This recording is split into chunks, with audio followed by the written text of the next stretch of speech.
Hello, everyone, and welcome to the 2025 Keep It Clean Pre-Harvest Tips and Tools webinar. Thank you all for joining us today. My name is Delta Hirsch from Pulse Canada, and I'll be moderating today's session.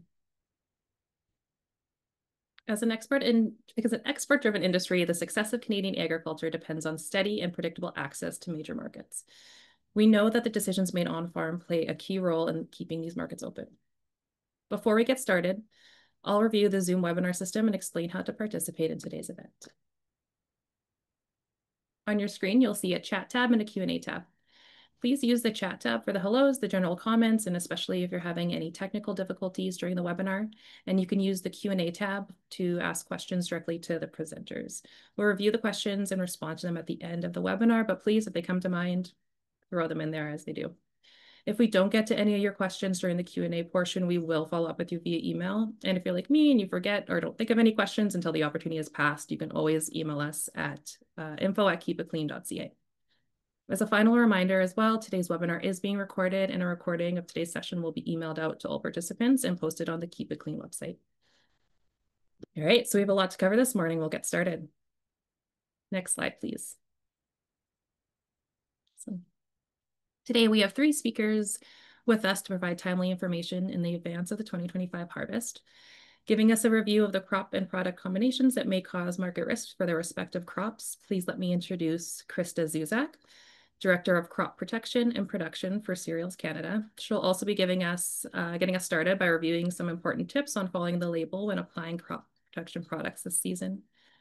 We have Jeff English, Vice President of Marketing and Communications at Pulse Canada, and Curtis Rempel, Vice President of Crop Production and Innovation at the Canola Council of Canada. Krista is kicking us off, so over to you, Krista. Next slide, please. Thank you. Thanks so much for the introduction, Delta, and thanks everyone for joining us here today. As Delta mentioned, I'm Krista Zuzak with Cereals Canada, and I'm happy to start off your 2025 pre-harvest tips and tools webinar as part of Keep It Clean. As part of our overview today, I'm going to introduce what the Keep It Clean program is for those of you that are not familiar. And I'll also be doing an overview of some of our tools like our pre-harvest interval calculator and our staging guides that might be helpful, as well as highlighting some new resources that we have as part of Keep It Clean. Next slide, please. So maybe to set the stage for Keep It Clean as well as for our webinar today, I just really want to emphasize what Delta mentioned about the importance of, how export-driven our agriculture industry is here in Canada. So when you think about the different crops that are represented, our major field crops, canola, our cereals, and our pulses, a large proportion of those are exported. So part of the importance of that is really keeping in mind that, because we do exceed that domestic demand for food, obviously we need to meet our domestic requirements, but we also have these export or these additional requirements that we need to think about, and we need to think about managing them for a lot of trading partners. Next slide. One of the tools that we use to do this would be our 2025 product advisory. So this is something that is updated on an annual basis. And I wanted to highlight it as, something we've had a webinar on previously. If you weren't able to join this webinar earlier in 2025, we do have a link available online through the Keep It Clean site. And this is something that we update on an annual basis to really, help keep our markets open as part of Keep It Clean. Next slide. So when we think about, a product advisory and what that is, why do we create advisories on pesticides, or, why, if pesticides are registered for use in Canada on your crop, whether it's canola or pulses or cereals, why do we have these additional advisories as additional requirements? So again, this links back to thinking about, needing to meet those standards that are set by importing countries. So as part of, the rules of trade that we have, countries do have the right to set their standards and their rules that are around human and plant, animal, or environmental health. Some of those important standards include sanitary and phytosanitary. So these might be, diseases or insects or weed seeds. But also what we really want to highlight today has a lot to do also with crop protection product or pesticide residues. So, one of the things we're really concerned about in the global marketplace is, when we see these SPS or these sanitary and phytosanitary measures, that we want these to be based on science. So that's why we're, reviewing things like the limits for pesticides, or, there might be limits on weed seeds or dockage. And we really want decisions to be based on science and not be based, on a political agenda. So as part of this, when we, do reviews of our pesticides and the products that we're using, we might create advisories if there are pesticides that are registered in Canada, but perhaps they create market risk. And this might be that there are different standards for that pesticide in the country that we are exporting to from Canada, or perhaps we have our maximum residue limits for pesticides that don't have an alignment between the countries, and that can cause a problem. So to keep markets open, we want to be aware of that. And part of that is communicating that through webinars that we have through Keep It Clean. Next slide.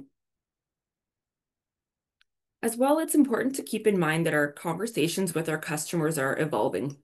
So being so export dependent with our Canadian agriculture industry, we are also in close contact with our customers in other countries that are, buying our grains for different processes and products. And there's a lot of conversations that are happening in the global marketplace.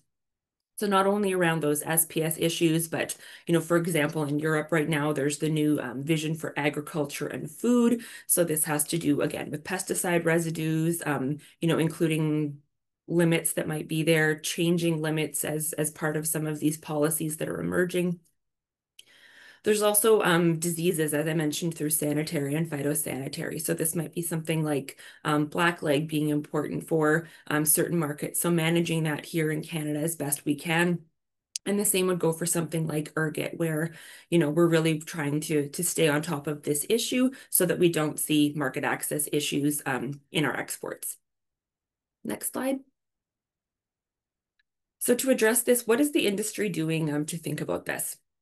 And there's kind of several prongs to this approach that we're taking. One of the big ones would be that the commodity organizations online today, so not only Cereals Canada, but also the Canola Council of Canada and Pulse Canada, do a lot of monitoring work. So the monitoring work is on those policies and those regulations in export markets, and also keeping an eye on the changes that we might see happening there. We also do a lot of work on advocacy. So again, maintaining that science-based approach to policy and regulation. And this might center around things like FTAs or free trade agreements. The World Trade Organization has a responsibility where countries notify if they're making changes, for example, to their pesticide residue limit. So that's somewhere else that we do monitoring and advocacy work. And also thinking about international standards. So in terms of pesticide residues, this would be something like the Codex Alimentarius, which would be kind of an international standard setting body for those MRLs or pesticide limits. And thinking about how, we might advocate for countries to be using these standards so that we have better alignment. And then finally, maybe our short-term or more of our immediate approach would be about providing information to growers, agronomists, and exporters to manage more of this short-term risk of having an MRL non-compliance. Next slide. So to tackle kind of that short-term approach, this is exactly where our Keep It Clean program comes in.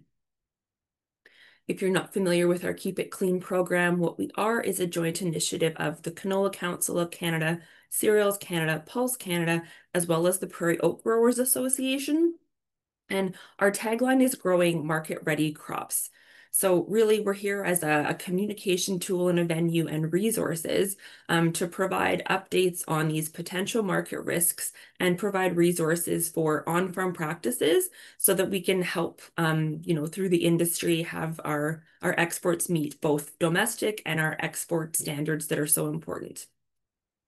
I also want to highlight that Keep It Clean is funded in part through the agri-marketing program under the Sustainable Canadian Agriculture Partnership. Next slide.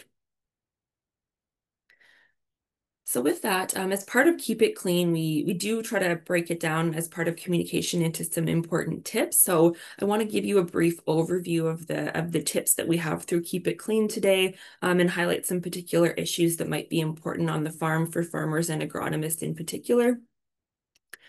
The first tip would be use acceptable pesticides only.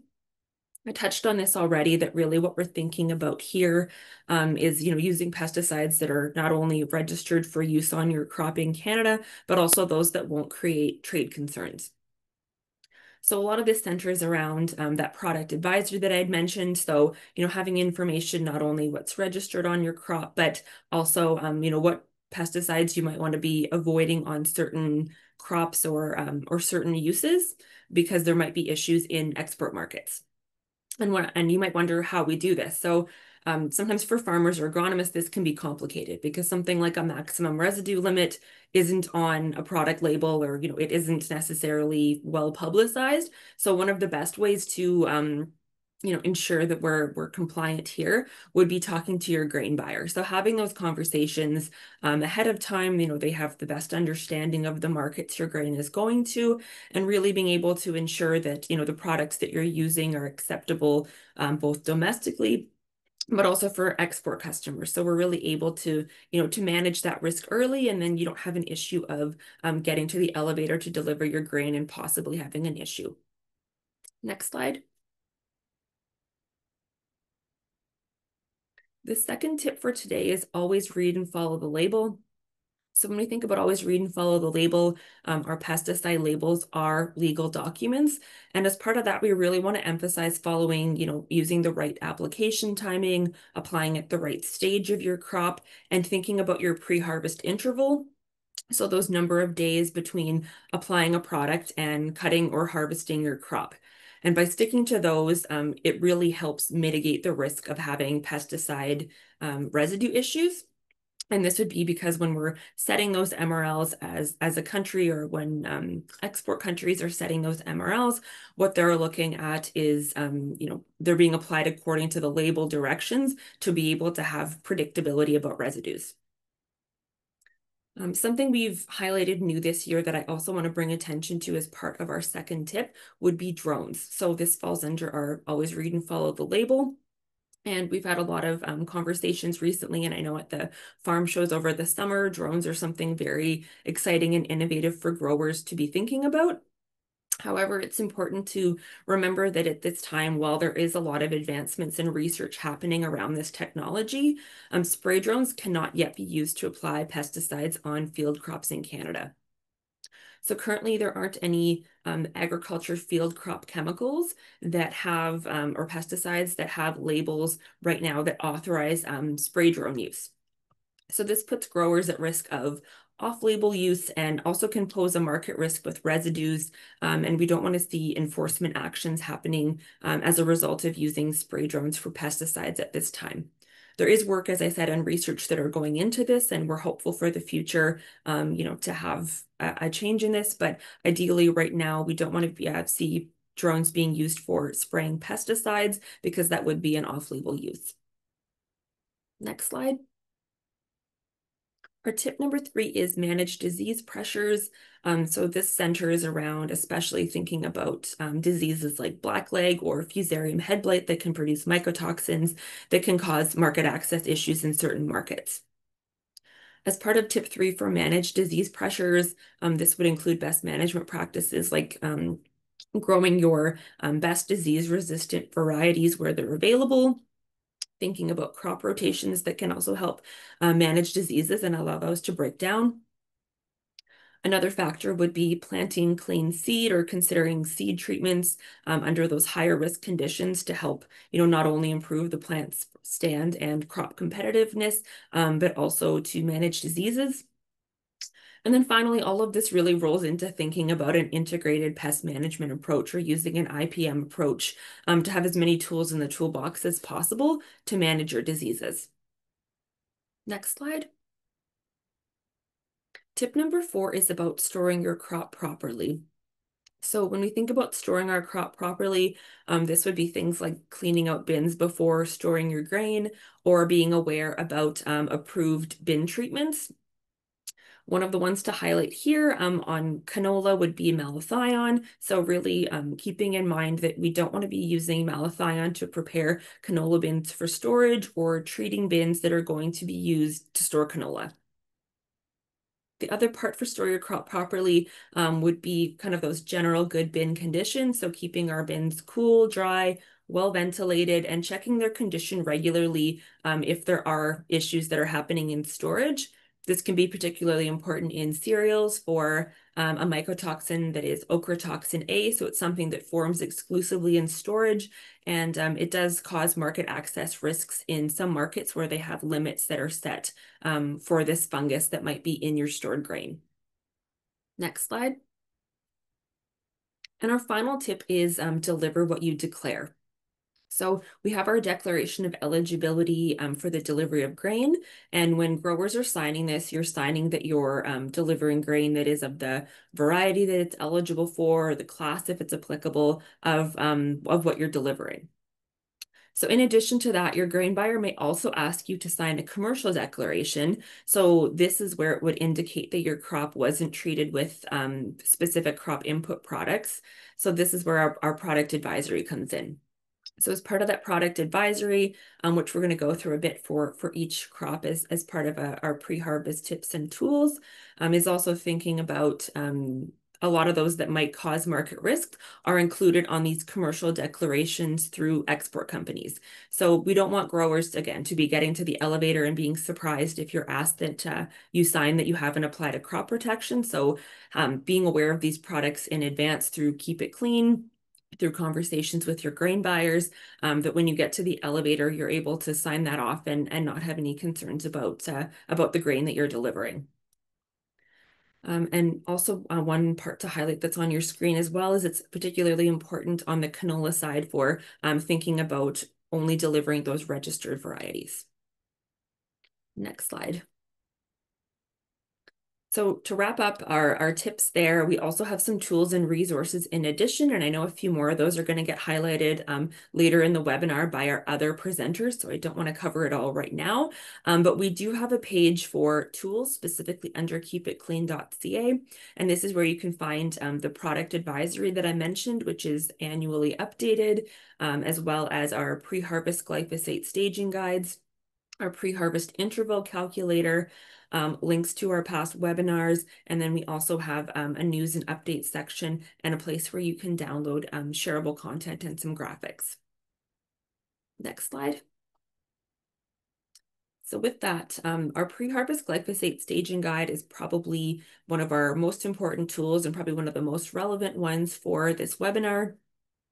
It's really there, to think about how we follow the label when we're applying glyphosate, which is both a particularly important pesticide for growers to have access to, and we want to continue that access, but also keeping in mind that it's something that does face a lot of market scrutiny about product residues and about the use of it here in Canada. So we really want to emphasize when you're using glyphosate that you follow the label and that we're only applying it for weed control, so not to be used as a desiccant. And that's something that we're only applying for weed control when our grain moisture is less than 30%, and this needs to be in the least mature part of the field.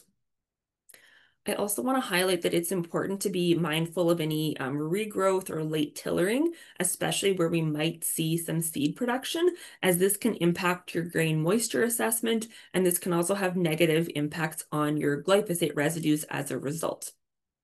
Sometimes where we see this regrowth and late tillering in cereals, would be years where it's, particularly dry, and then we get a late season rain or those untimely rains, and we can see some of those stages of regrowth. They can really make that timing tricky. Next slide. And as I mentioned, we do have our 2025 product advisory also updated on an annual basis every spring. And we also do make updates to that throughout the year if they're required to have that timely information, and it can be found on our tools. Next slide. Also to touch on the pre-harvest interval calculator. So as I mentioned, the pre-harvest interval, it's that minimum number of days that have to pass between applying a pesticide and harvesting your crop. We really want to highlight through Keep It Clean that, as we approach harvest slowly here, and as fields get closer to that stage, you might have more of limited choices for your pesticide application, especially based on the PHI. So what we have on our website is a tool that can help you calculate the PHI or it can also help you find a specific product to suit a specific timeline if it's getting tight. So on Keep It Clean, you're able to select that crop type and plug in some information. So I would encourage you to go on our website and give that tool a try this year. Next slide. With this, I'm going to turn it over to Jeff English with Pulse Canada for some pre-harvest information on pulses. Thanks, Krista, and hello to everybody on the line. As Krista mentioned, my name is Jeff English. I'm Vice President of Marketing and Communications here at Pulse Canada, and we're going to run through a little bit of what you need to know in advance of harvest here with respect to pulse crops, if you want to head to the next slide. So just to touch on a bit of the Keep It Clean advisory, which I know Krista mentioned, and if you are interested in that webinar, I encourage you to go back and take a look at what's on the advisory this year for pulse crops. The Keep It Clean product advisory lists products that could cause a marketing concern. So if you do not see a product on the advisory, it's likely to be good for use. We always recommend talking to your grain buyer before application just to confirm as a fail safe. So please consider that as you head into fields here this early late summer. As a reminder of what's featured on the advisory for pulses, we had kind of 3 products that we wanted to highlight this year. New to the list was flunicimid for green lentils. It's classified as yellow or be informed. This is specific to green lentils and due to concerns and MRL concerns in a specific market. So again, we ask that growers are advised to talk to their grain buyers before any application. Specific to glyphosate, and I know Krista mentioned the use of pre-harvest glyphosate. It's registered for use as pre-harvest weed control, not as a desiccant. We do have MRLs established in all major markets, but you'll see there it's still classified as yellow or be informed. That is because market acceptance varies based on markets and based on end users. So it's really just to highlight that growers should connect with their buyers before any application. And of course, we'll touch on pre-harvest glyphosate in a little bit here for pulse crops. The third would be glufosinate ammonium. We have a few different classifications on this year. The main is do not use. So you'll see for lentils specifically in Western Canada, do not use. There is a application, and we'll get more into glufosinate a little bit later in this webinar, for dry beans in Eastern Canada only, where it has it be under yellow, so be informed. The majority of markets will not accept, but there are certain markets where it's allowed based on a certain market class. So growers should always confirm with their grain buyers in advance of application, specific to dry beans in Eastern Canada. Peas and all other pulses, this product is not registered, so it's not available to be used. We do know off-label use causes market access concerns, can lead to non-compliance, and can cause great issues. So we ask that growers are not using that product, and we want to highlight the risks that are associated with any off-label use. You can see some products on the screen there with respect to what are acceptable management tools. Diclot, sulfophenicil, and the like. Again, these are products of which there are no concerns that are used in pre-harvest, but we do ask again growers to confirm with their grain buyer, ensure that they're reading and following the label and applying it as appropriate. If you go to the next slide, pre-harvest glyphosate. So again, pre-harvest glyphosate, it can for weed control. The proper use of this is critical in order to protect market access. It is registered for weed control, not as a desiccant, and that is a message that at Keep It Clean we spend a lot of time and effort in ensuring that message is communicated out for growers. If applying, it's really important to get that application timing correct. So Krista touched on it earlier. Applying once moisture is less than 30% in the least mature part of the field. They're very important in ensuring that product doesn't lead to non-compliance and raise MRLs. I also want to flag, just in terms of tank mixing, the pre-harvest interval is always to use the longer interval of the two. So the pre-harvest interval for glyphosate is 7 days. If we use an example of a tank mix with a product such as heat, which has a shorter window, the pre-harvest interval would still be 7 days. So really to highlight that it's important to be aware of all the products that are going in and to follow the longer of the interval just to ensure that crops stay market ready. If you head to the next slide, I just want to flag, Krista had, oh, the next slide, please. Krista had mentioned we do have guides. Please check them out. Often it's done visually as assessing 30% moisture. It can be tricky. You can find it at keepitclean.ca. I also encourage you to check out some of the provincial groups, so Saskatchewan Pulse Growers and others do have a bit more detailed guides as well. Very important in terms of application and something we want to ensure growers get correct. If you head to the next slide, touch on glufosinate ammonium. So glufosinate ammonium should not be applied on pulses. This is for a few reasons, but mainly that MRLs are not established in a lot of key export markets, or they're very, very low. And so while there is generic registration for glufosinate on the lentil in Western Canada, it should not be used as a result of those misaligned and missing MRLs. It will cause non-compliance and it will create issues, for Canada's pulse industry as a whole. Do want to flag that there is also not registered for use on any other pulse crop in Western Canada. Use off-label is illegal, and it is going to cause us major headaches in markets. So please be aware of that as you head into the fields. Again, back to the couple of slides ago, there is a certain dry bean registration out east. It's a specific use pattern on a specific market class.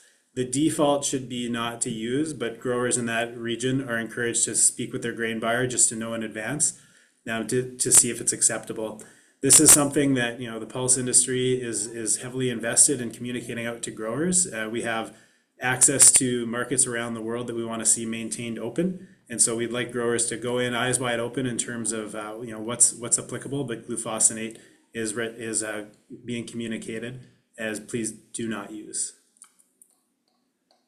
You can go to the next slide there, and if with that highlight an overview of the pulse crops, I will pass it off to Curtis Rempel, who is going to touch on canola for this year.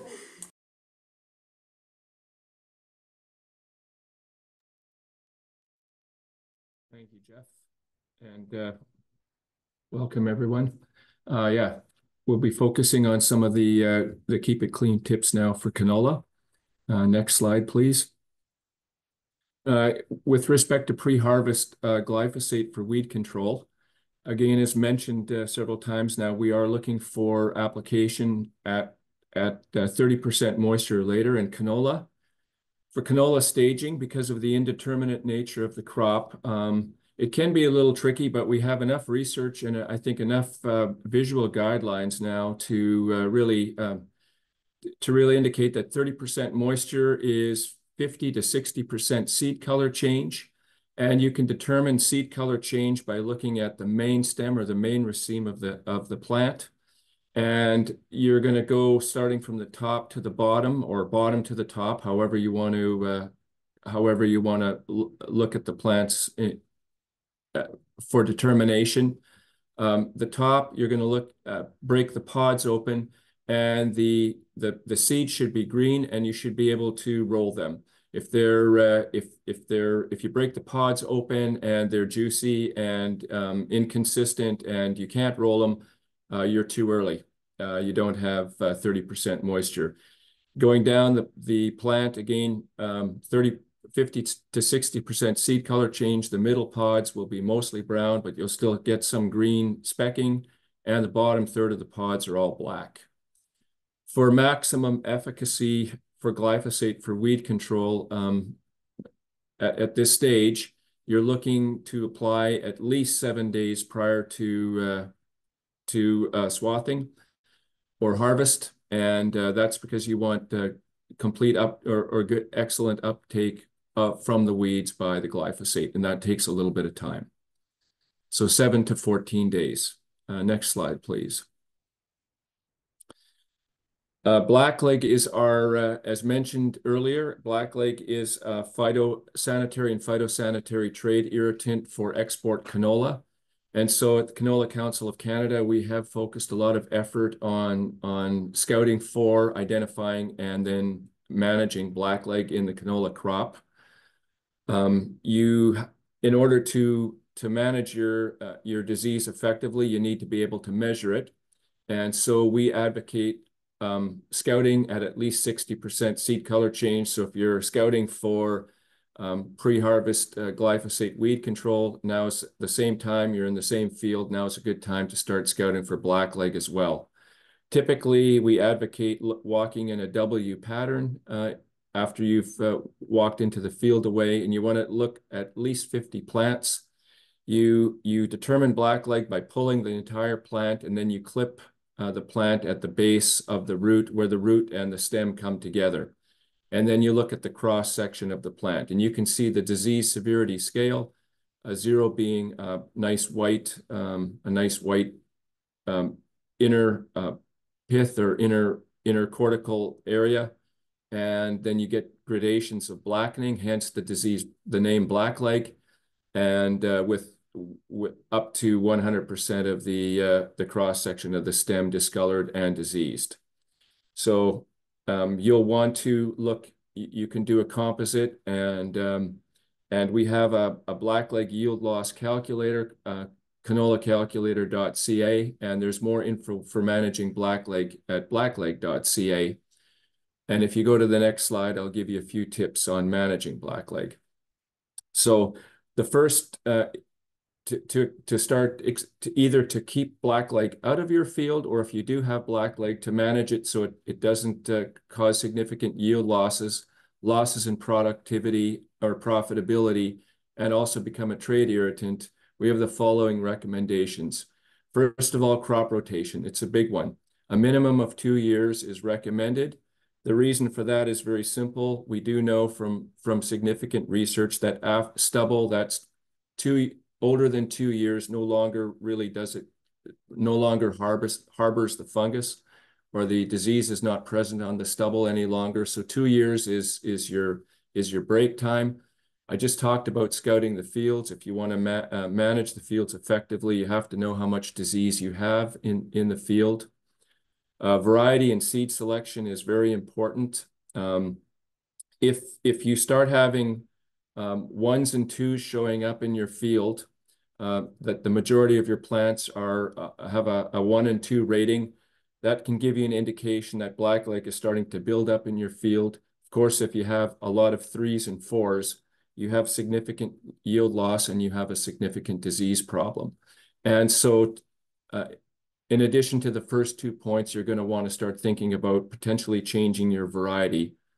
There's a number of labs that will, if you bring your stubble in, they will determine the blackleg race that you have in your field.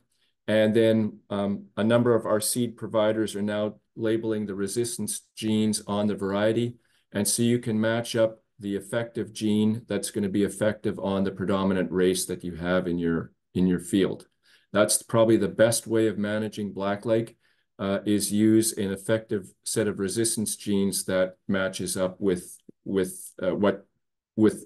virulent races of blackleg that you would have in your field. Fungicides can be an option for management, but you have to apply the fungicide early. Cotyledon or 1 leaf stage, 1 leaf at the latest. Anything later than that, and you're wasting your money. It won't have any impact on the blackleg disease for that year. And then finally, controlling volunteer canola and other brassica weeds like stinkweed and wild mustard are incredibly important, because they can keep the inoculum cycle going through that, what we call the green bridge. And so for complete disruption of blackleg, you also need to do a good job of controlling volunteers. Next slide, please. Krista already mentioned the impact of malathion. We echo the same message. Keep your bins free of malathion. Any bin that has been treated with malathion in this growing season should not be used for canola storage this fall, as the danger of residue is significant, and then that makes your canola unacceptable for export. Next slide. The pre-harvest interval, Krista also talked about this, very important. Again, determining pre-harvest interval for canola, for insecticides for canola, you can use keepitclean.ca tools, as was already mentioned. I will say that insect pests, typically insect pests after flowering and the crop is starting to pod. We have very few insect pests that cause economic damage at this time. There are a few, but pay attention to thresholds because you may see them, but it's rare that they cause yield loss. So if you want to maximize profitability, think about thresholds before you think about the insecticide. And then if you are thinking about the insecticide, make sure you look at the pre-harvest interval. A classic example would be flea beetles. As they start moving into overwintering areas, you're going to see a lot of flea beetles on your pods in fall potentially. We have no instances that we know of that they cause yield damage when the plant is in pod. So again, think about the insect that's there and look for the threshold, and then think about the insecticide and the pre-harvest interval for that insecticide. Next slide. That is the canola portion. I'll pass it back to, I believe, Krista for the cereals portion. Thank you. Thank you, Curtis. So with that, I will cover some cereals information for 2025 when you're making pre-harvest considerations. Next slide. So when we think about how we assess that 30% moisture in wheat for glyphosate application, I wanted to provide some visual examples and again, highlight that you want to think about doing this in the least mature area of the field. So when you're looking for glyphosate application window on wheat, we really want to focus just below the head of the wheat, and we want to look for color change here. So if it's yellowing, this is when it's reaching that physiological maturity. From there, you want to do some hand threshing and you want to do the thumbnail test. So when you apply your thumbnail pressure to the kernel and the indent stays and doesn't spring back like you see in those images, that's when it's at the right stage. And I think both Jeff and Curtis have highlighted the importance of proper glyphosate timing, but really keeping in mind that, this is one of those products where you don't want to be going in too early with glyphosate because that's when you can see those residue concerns. Next slide. When we think about barley and oats, again, it's the same consideration factors. We want to be less than 30% grain moisture, and we want that kernel to be firm when you think about doing that thumbnail test or at that hard dough stage. And again, just another reminder about that regrowth and late tillering that can also impact your moisture assessment as well as your residues. And just the final reminder to really be following the label and keeping in mind that that recommended harvest timing is a week or up to 2 weeks after your pre-harvest glyphosate application. Next slide. For the product advisory on cereals, when we're thinking about getting closer to harvest, there's 2 products I do want to highlight. The first would be glyphosate that we've talked about pretty extensively. So this is a no-go or a do not use, do not apply on malt barley. And then it falls under our Be Informed category, or that category where you want to have those conversations with your grain buyer for oats, for wheat, and also when we think about our barley that's for the food and feed market. The other product to highlight that's on our advisory would be saflofenicil or heat. The only watch out for saflofenicil would be to not apply it on malt barley. On malt barley, there are some considerations to be made for the malting process that saflofenicil negatively impacts. So no advisories for wheat or oats, but just to keep in mind to not use saflofenicil on malt barley for some of those quality reasons. Next slide. I also wanted to highlight some new resources. So I talked a little bit about ergot, and this can cause some market access issues. Really, the story here with ergot is that we do have a bit of a campaign under managed disease pressures that you can also find on our Keep It Clean website. But when ergot produces these mycotoxins. They can cause issues for human and animal health, so both in feed as well as into grain that's going for processing. So even these low levels of contamination can cause issues. So it's both, a grading factor. This is something that can cause the rejection of grain shipments, and also some additional cleaning requirements to be free of that. So as you see on the screen, those little dark brown or black ergot bodies, or sclerotia as they're called, they replace the grains in the heads of wheat and other cereals as well. And when those are produced, those are the little structures that produce the mycotoxins, or that have these alkaloids in them. So where we can see, not only issues with our, our downgrading, for example, but on the export side is that we do have some export markets for Canadian cereals that have established maximum limits for both those physical ergot bodies as well as for those ergot alkaloids, and they're able to test for those in the grain. So we do have a new resource on the website to help mitigate some of this risk and to think about some of the management tools that can help us keep it under control. Next slide. And another one I wanted to point out for the 2025 harvest season is, as we think about harvesting and moving into the next stage for our crops, we also want to think about, storage and cleaning and transportation. And really a lot of this also has to do with allergens.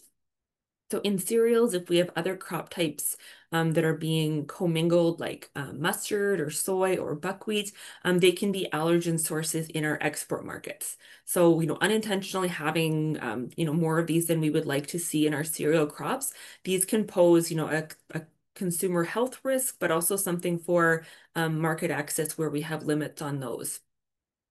So when we're thinking about preparing for harvest and storing our grain, I really just want to highlight that we want to ensure that the grain bins are cleaned out well between crop types, as well as thinking about, our transport vehicles and facilities to help, minimizing how many of those allergenic grains we might have in cereals.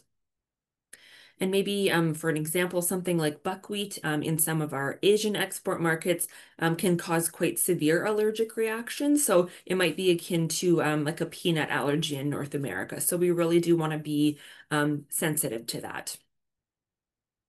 And next slide. And with that, I believe it's time for a Q&A. So I'm going to pass it back to our host, Delta. Awesome. Thanks, Krista. And thanks, Curtis and Jeff as well. It's now time for our 10-minute Q&A period. And I will start with our first question from the audience here. The EU MRL for diquat is 0.2 ppm from my understanding. It's not listed for lentils. However, we have been advised that it's a rejection factor. Do you have any agronomic or application recommendations to minimize the residue and MRL risk? I will pass this question on to Jeff to answer. Sure. So, I mean, number one would be, really to chat with the grain buyer and make sure, often if these types of things are being suggested, there could be a reason behind it. The EU for its own use did ban this product in 2018, although the MRL does still exist. We do know that they've been slowly dropping MRLs with respect to imports, kind of one by one in the EU. I would ask maybe that this individual, email us and get in touch, and we can chat about alternatives, with respect to what could be done or could be acceptable. It's not presently on the advisory as it's not hasn't been on our radar with respect to this type of maybe mass market issue. But that being said, I mean, there are certain restrictions that end users may have or may wish to have that could fall under this. So maybe give us a shout and we can kind of dig more to the bottom of it. Awesome. Thanks, Jeff. Our next question is for Krista. Are there any new tools for growers to manage ergot? Thanks, Delta. So for ergot, it can be a bit of a complicated one to manage because there can be some limited resources that we're able to use. So there aren't really many seed treatments that are available for it. So starting with, ergot-free seed is very important. As well as Curtis mentioned for blackleg, I would also say for ergot, you really want to scout and be aware if you have ergot in your fields, and think about other control measures you can use, like cleaning, or there are some pesticides that can suppress it. And maybe just to think kind of more forward thinking on the research side as well. I know they are working towards the development of a resistant variety of wheat for ergot. So that's something we can look forward to in the coming years, as well as we try to really take that integrated management approach to managing ergot and using as many of those tools as possible. Great, thanks, Krista. How do I know if my canola crops are at the right stage for glyphosate? Do I need to check the entire field? Curtis, I'll hand this one to you. Yep, it goes back to that seed staging. So 50 to 60% color change equals 30% moisture. Again, to determine, you're going to have to go to more than one spot in your field. And so we recommend going into the field away from an approach and then doing that W. And you can find the particulars on our Canola Council website, or you can email me as well, and I can give you, walk you through the sampling procedure.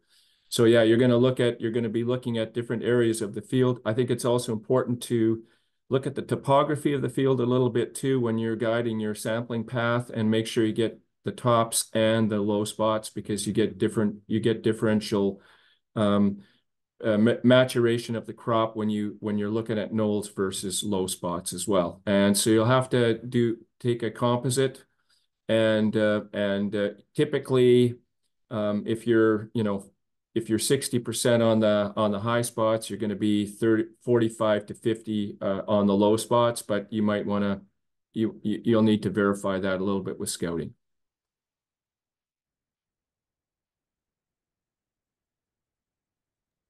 Thank you, Curtis. I'm actually going to keep you here for the next question.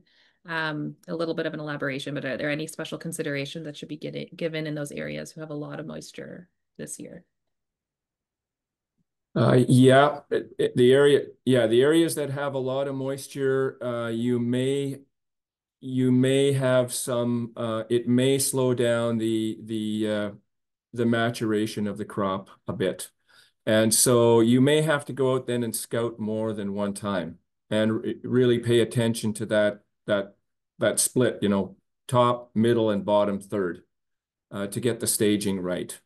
I think if the crop is slower, because of high moisture, it typically means scouting more than one time to stage.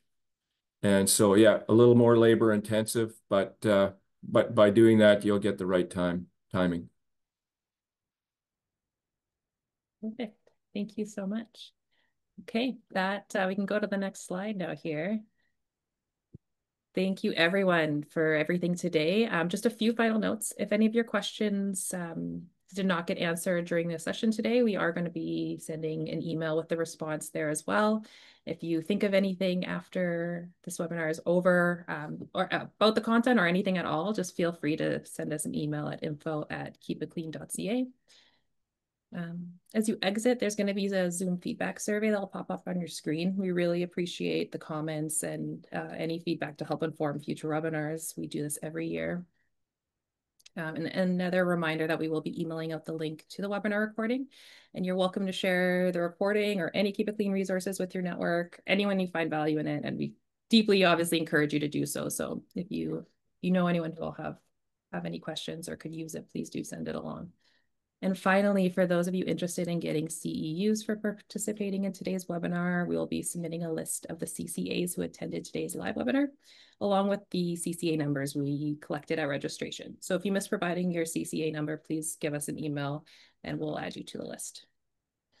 Okay, on behalf of Keep It Clean, thank you everyone for joining today, and a big thank you to our speakers for participating today. Have a great afternoon. Thanks, everyone. Thank you. See you.